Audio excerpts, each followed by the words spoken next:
Hello students, I am Shivam Sahu. आज जो हम बात करने वाले हैं एक्सरसाइज 3.5 में क्वेश्चन नंबर फर्स्ट की बात करने वाले हैं। क्वेश्चन नंबर फर्स्ट देखिएगा किस तरीके से यहाँ पर होगा।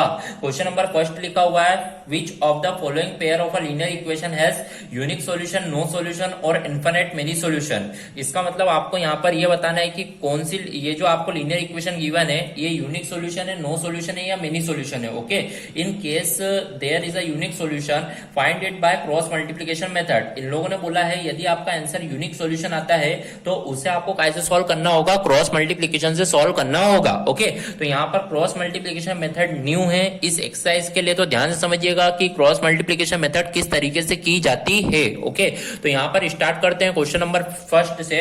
तो क्वेश्चन नंबर फर्स्ट आप देखिएगा, ये आपने देखा कि आपका ये क्वेश्चन है तो इट मींस ये हो जाएगी आपकी इक्वेशन नंबर फर्स्ट और ये जो है वो इक्वेशन नंबर क्या है आपकी सेकंड है। ओके, अब यहाँ पर आपको सॉल्यूशन फाइंड आउट करना है। अब जिसे भी सॉल्यूशन की कंडीशन ना पता हो, यूनिक की क्या होती है, नो की क्या होती है और मेनी की क्या होती है, तो मेरा इंट्रोडक्शन वाला पार्ट एक्सरसाइज 3.2 में देख सकता है। ओके, तो यहाँ पर ध्यान समझिएगा, आपने देखा ये क्वेश्चन नंबर फर्स्ट है तो यहाँ पर आपको दो इक्वेशन गिवन है, यहाँ पे आपको सॉल्यूशन फाइंड आउट करना है। अब आपने देखा सॉल्यूशन फाइंड आउट करने के लिए आपको a1 b1 c1 and a2 b2 c2 पता होना चाहिए। तो फर्स्ट इक्वेशन से a1 b1 c1 फाइंड करेंगे। तो फर्स्ट इक्वेशन में देखा x के आगे कुछ नहीं लिखा है मतलब 1 है, तो फर्स्ट इक्वेशन में देखा a1 की वैल्यू क्या होगी 1, b1 की वैल्यू क्या होगी जो y के पास में वो क्या है -3 और c1 की वैल्यू जो होगी वो कितनी होगी -3। ओके, फर्स्ट इक्वेशन से a1 b1 c1 फाइंड कर लिया है। सेकंड इक्वेशन से a2 मैंने देखा 3 है, b2 जो है वो कितना है -9 और c2 जो है वो कितना है -2। ओके, तो इस तरीके से मैंने a1 b1 c1 and a2 b2 c2 find out कर लिया है। अब मैं बोलूंगा a1 अपॉन a2 की जो वैल्यू है वो कितनी है 1/3, तो मैंने 1/3 लिख दिया। फिर मैंने देखा b1 अपॉन b2 की जो वैल्यू है -3 अपॉन -9, इट मींस मैंने देखा माइनस से माइनस कैंसल आउट, 3 1 जा 3, 3 3 जा 9, तो it means b1 upon b2 की जो वैल्यू आएगी वो कितनी आएगी 1/3। फिर मैंने देखा c1 अपॉन c2 की जो वैल्यू है वो कितनी है -3 अपॉन -2, इट मींस माइनस से माइनस कैंसल आउट, तो c1 अपॉन c2 की जो वैल्यू आई है वो कितनी आ गई है 3/2। ओके, तो यहां पर मैंने देखा a1 upon a2 is 1/3, b1 upon b2 is 1/3, तो a1 upon a2 b1 upon b2 find out हो चुका है और बट नॉट इक्वल आया है c1 अपॉन c2 के।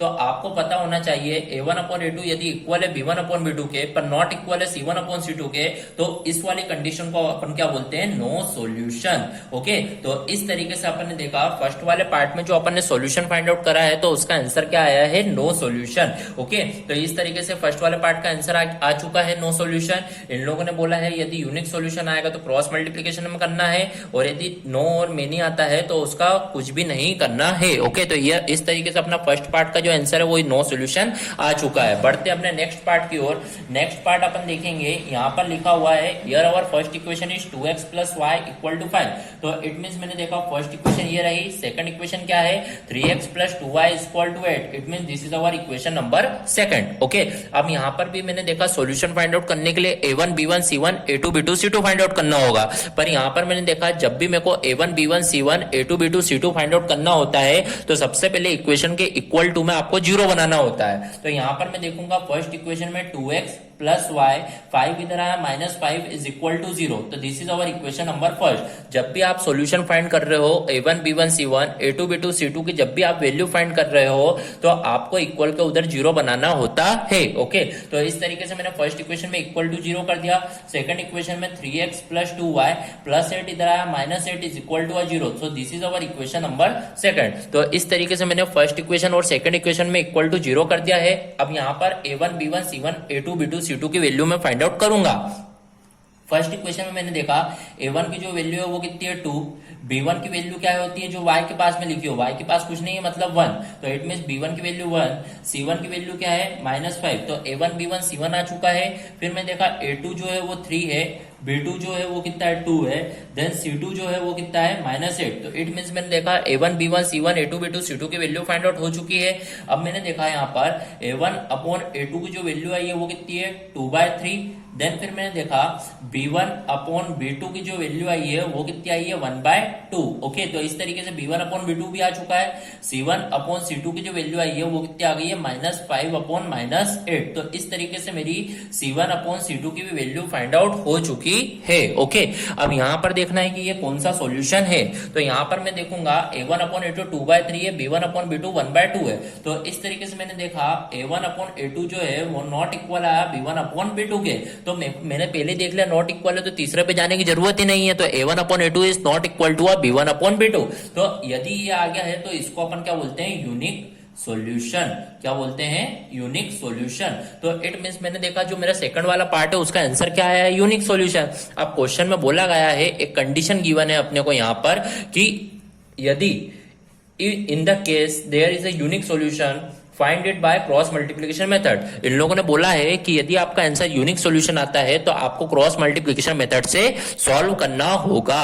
अब यहां पर आपको क्रॉस मल्टीप्लिकेशन मेथड समझना होगी, आपके लिए नई मेथड है तो ध्यान से समझिएगा किस तरीके से ये क्रॉस मल्टीप्लिकेशन मेथड होती है। ओके, अब देखिए जितनी भी मेथड अभी तक अपन लोगों ने पढ़ी है, एलिमिनेशन मेथड, सब्स्टिट्यूशन मेथड, तो यहां पर अपन किस चीज के लिए क्यों पढ़ते हैं ये मेथड, क्योंकि एक्स एंड वाई की वैल्यू निकालने के लिए। तो यहां पर क्रॉस मल्टीप्लिकेशन मेथड में भी आपको एक्स और वाई की वैल्यू फाइंड आउट करना होगी। तो इसीलिए क्रॉस मल्टीप्लिकेशन मेथड में आपको एक्स और वाई के क्या होते हैं, दो फॉर्मूले होते हैं। तो यहां पर दो फॉर्मूले क्या क्या होते हैं ध्यान से समझिएगा। यहां पर मैं एक्स का फॉर्मूला लिखूंगा और यहां पर मैं वाई का फॉर्मूला लिखूंगा।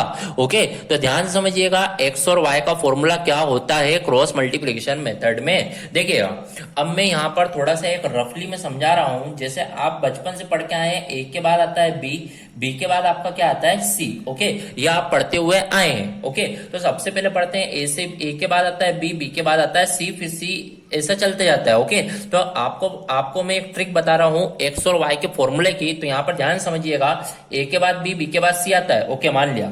अब यहां पर एक्स का फॉर्मूला और वाई का फॉर्मूला बनाने के लिए आपको सबसे पहले जानना होता है बी से सी। कहां जाना होता है, बी से सी। बी से सी मतलब बी सी। ओके, बी से सी मतलब बी सी। तो यहां पे लिख दीजिए B C minus B C. क्या लिख दीजिए, B C minus B C. और नीचे आप याद कर लीजिए A B minus A B. क्या याद कर लीजिए, A B minus A B. फिर इसी लिख दीजिए 12 21 12 21। तो यह आपका फॉर्मूला होता है एक्स का। ओके, क्या होता है, एक और बार ट्रिक समझ लीजिए। सबसे पहले कहां से कहां जाना होता है, बी से सी। बी से सी मतलब बी सी। तो B C minus B C और नीचे याद कर लीजिए A B minus A B. फिर लिख दीजिए 12 21 12 21। तो ये काय का फॉर्मूला होता है एक्स का। ओके, इसी तरीके से वाई का फॉर्मूला होता है। देखिएगा अब आप बी से सी चले गए, अब जाइएगा सी से ए। कहां जाना है, सी से ए। तो सी से ए मतलब सी ए। तो यहां पर आपको लिखना होगा सी ए माइनस सी ए और नीचे तो आप याद कर लीजिए A B minus A B.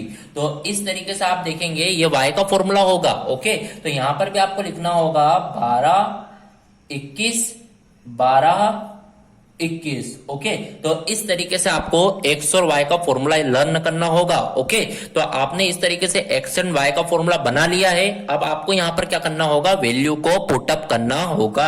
तो यहां पर ध्यान समझिएगा, यदि आपको नहीं समझ में आया तो आप पॉज कर लीजिएगा वीडियो, एक बार और ध्यान से समझ लीजिएगा। ओके, तो इस क्रॉस मल्टीप्लीकेशन मेथड में क्या होता है, सिंपल बेसिक फॉर्मूला होता है जो कि ये होते हैं और यहां पर आपको वैल्यू को पुटअप करना होता है। अब वो पुटअप किस तरीके से करते हैं वैल्यू को, वो मैं यहां पर आपको समझाता हूं। ओके, तो यहां पर आप देखिएगा x इक्वल टू, सबसे पहले मैंने देखा b1, तो b1 कितना है आपका 1।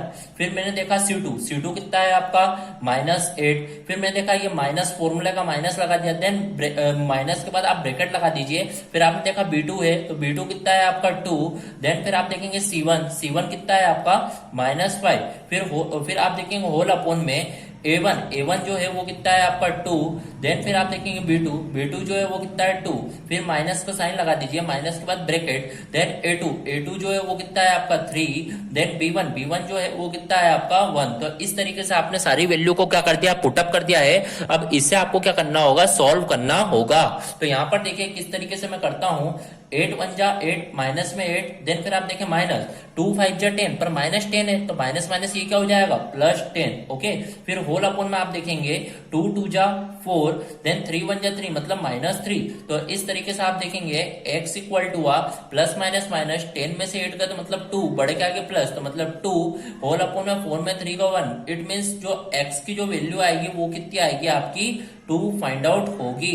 ओके, तो इस तरीके से आपकी जो x की वैल्यू आई है वो कितनी आ चुकी है आपकी 2 आ चुकी है। Okay, so here our x value is 2। अब बढ़ते हैं अपने सेकंड वाले फॉर्मूले की ओर। सेकंड वाला जो फॉर्मूला है वो काय का है y का। ओके, तो यहाँ पर y का फॉर्मूला देखिएगा किस तरीके से अपन y की वैल्यू फाइंड आउट करेंगे, यहाँ पर ध्यान समझिएगा। ओके, तो यहाँ पर मैंने देखा y के लिए मेरे को सबसे पहले वैल्यू पुटअप करनी होगी। सबसे पहले यहाँ पर लिखा हुआ है c1, c1 कितना है यहाँ पर -5 इंटू a2 कितना है यहाँ पर 3 पुटअप करा, देन माइनस लगा दूंगा मैं यहाँ पर, फिर माइनस के बाद ब्रैकेट। तो फिर मैंने देखा c2 यहाँ पर कितना है -8, देन फिर मैंने देखा a1 कितना है यहाँ पर 2। तो इस तरीके से सारी वैल्यू को पुटअप करा, होल अपॉन में मैंने देखा a1 कितना है यहाँ पर 2 है, देन b2 जो है वो कितना है यहाँ पर 2 है, देन फिर माइनस का पुटअप करा, माइनस के बाद ब्रैकेट लगाया मैंने यहाँ पर।